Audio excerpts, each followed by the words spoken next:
Welcome to part 3 of the C5 Vortech ANA Supercharger install. Back in part 2 we removed the steering rack. Now we're moving on to the harmonic balancer. Finally got the rack out of the way so we can make our way to the harmonic balancer. Again, these are a known weak spot on LS motors, so it just makes sense to put a new one on because the supercharger is going to be providing a lot of extra resistance as it tries to turn the belt. And the last thing you want to do is get it all put together and have your harmonic balancer disintegrate. So while I'm at it here, the smaller belt is for the air conditioning unit.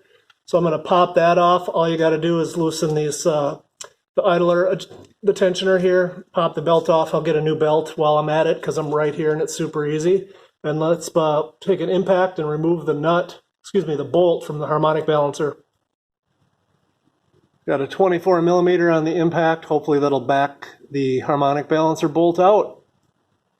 I've got this harmonic balancer puller. It's a Summit racing kit. It's got the puller, the installer, and then it's got a tool for when you're cranking that big bolt down that holds the balancer while you tighten it.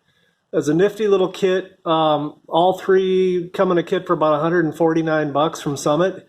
I'm going to be having LS motors, I believe, for quite some time. So to me, the amount of screwing around and potentially damaging the crankshaft, I thought it just made sense to get this kit. Since we're in here, of course, we're going to want to replace the crank seal. You drill a hole in the seal itself, thread in a sheet metal screw, a pretty good sized one, and then you basically just take a pry bar, and I already had it out obviously, but you get the picture, you pry it out, and here's what it looks like. Then we're going to want to clean out around the perimeter. I like to put a little RTV around the new seal and put it in. Then to get the new seal in, you center it as nice as you can. Technically you should have a seal installer, but a good clean large socket will work as well as long as you drive it in evenly.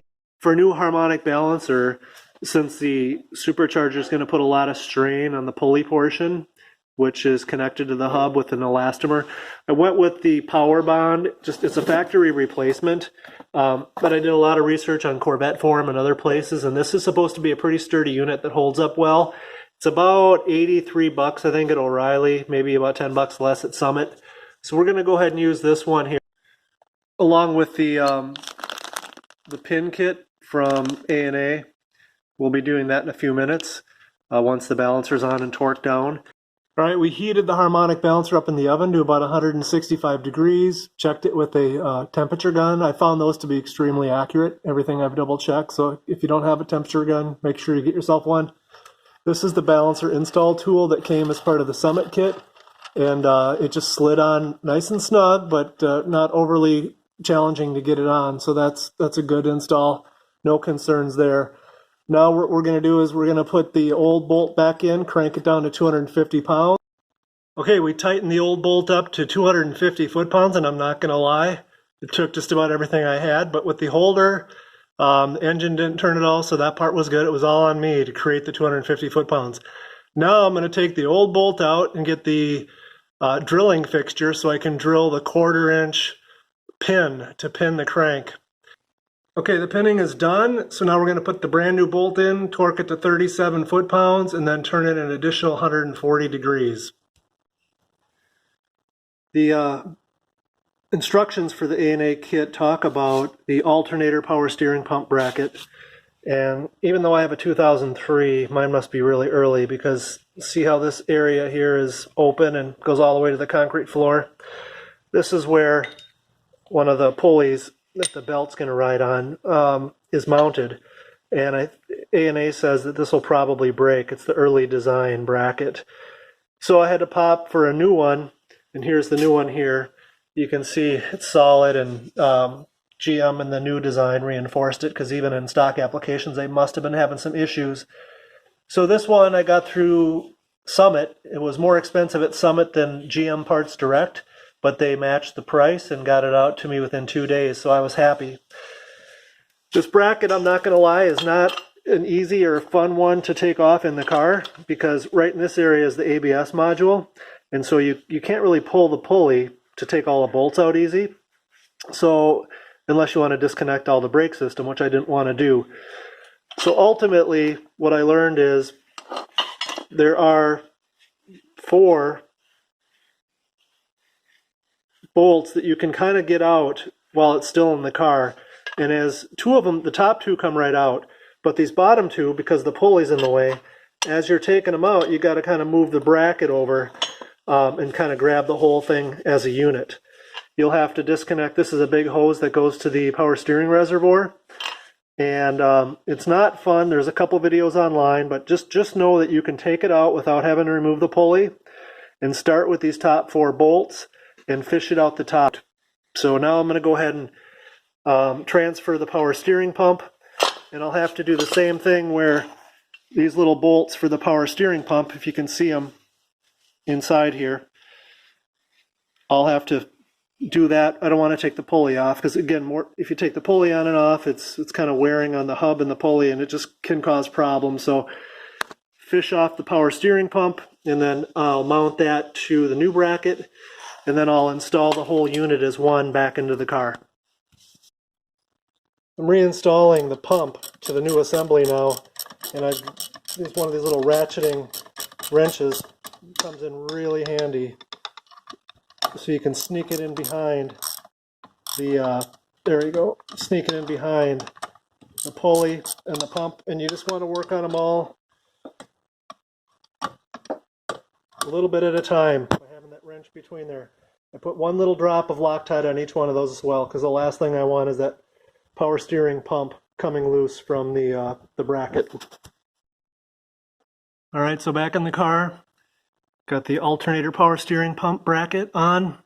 Here's the 4 bolts. You got to get that one there, and you'll be able to get it with an open end wrench.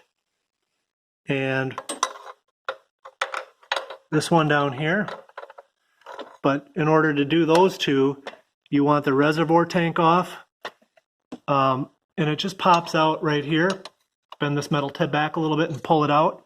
And you have to, there's a hose clamp right here, and the big hose and the smaller hose. When you take those off, you can get the tank out of the way, and then that gives you easy access to this bolt with just a regular socket extension, and one more over here with just a socket extension. I'm guessing from this being over 15 years old, the radiator is fairly clogged with little chunks of dirt, bug guts, pieces of grass, whatever else has been on the freeways for the last 15 years. I'm going to take this opportunity, since I've got tons of room here and I've got the shrouds off and everything, I'm going to put a sheet over my engine, and I'm going to get in here with an air hose just straight on with it, and I'm going to clean this thing for about 10 minutes. I'm guessing it's about 20% blocked right now, and hopefully we can get about 90% of that debris out of the radiator with an air gun. All right, from the inside blowing back out, I've been using this little fixture here with an air hose, and using it to be careful not to hit my fins and go over every square inch of the radiator, blowing it towards the front of the car. You know, basically anything that got impaled coming in from the outside, trying to work its way back out. And this floor was clean. I don't know if you can pick this up or not, but my floor was clean before I started this, and I bet I'm going to sweep this all up, but I'm guessing there's at least a cup full of sand, silt, pieces of grass, whatever. They're all over the place. I got to sweep up my shop now, but it was worthwhile. It took me about a half an hour of just being methodical and blowing the whole radiator and condenser out. Being careful again not to bend the fins over, so that'll reduce your flow. It's definitely worthwhile if you got it this far apart. It's a dirty job, but it's worth your time to do it.